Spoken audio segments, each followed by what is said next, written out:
Hey everybody, welcome back to a brand new video. Today I want to address the changes with LinkedIn of how it went from 100 a day to now you have 100 per week limit and how you can still see success, right? So LinkedIn actually made this change a while back, but now it's just in full effect. So what this is basically you can only now connect with 100 new people weekly instead of daily, which a lot of people are stressed about this, but it's honestly not that big of a deal. And what it's going to do is it's just going to challenge people to have more hyper targeted outreach in the list that you build, especially from the automation stage. Like, we still use it and it works fantastic. But not only that, what it's going to require you to do is, number one, whenever doing your outreach, be super targeted. Use something called Boolean search and get very niche specific. Instead of going after a lot of random people, I would get the list super short and super specific. And then it's just gonna require you to be way more personalized. That's why I think it's a good thing. It's gonna actually challenge people to do outreach in a more of a social selling way instead of just spraying and praying, essentially.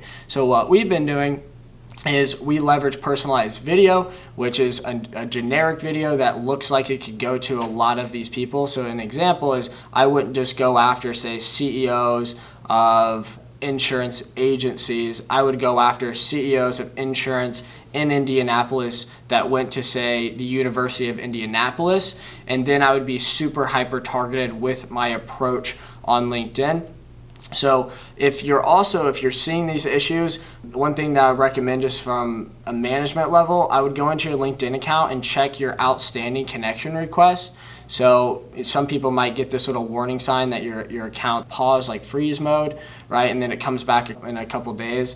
It's not necessarily banned, but it just says you're at a limit. I would just go make sure that you don't have any outstanding connection requests. It's best to be below 1,000 of pending requests. So if you have a whole bunch that are older that you sent out that are just sitting there pending and nobody actually accepted those, I would go through and withdraw them. It's in your profile settings. It's pretty easy to go through and change. So that's what I would do from that side. But also, like I said, be super personal with the way that you do your outreach. And then I'd focus on value-driven content on your personal page. So I would start making valuable pieces of content that serve your target customer, post those. Also with LinkedIn groups. LinkedIn groups are super powerful. So I would go into LinkedIn groups and start mining those. Find niche specific groups where your target customer would be, write some valuable posts in there, and then mine those groups as well. What I would focus on is your first degree connections. So, with Connected, we're able to do mass blast first degree connection requests. So that's what we use,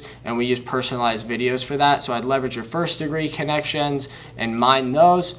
And then just focus on giving value, making content, and being super personalized with your outreach. This isn't the end of the world. I honestly think it's going to challenge everybody to be better and build better relationships and actually get higher quality leads from your clients.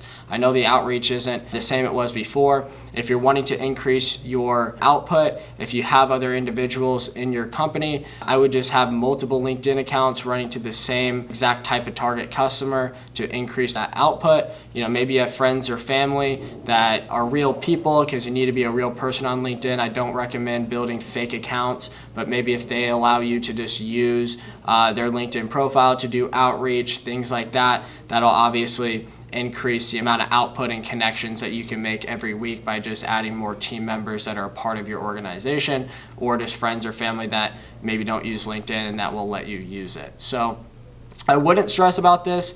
Everything is, it's all good. I would challenge you, just like I said, to do the things that I just mentioned. We're still seeing major results with LinkedIn. I honestly think it's a good thing. So with that being said, that's all for this video. Just wanted to give you guys an update.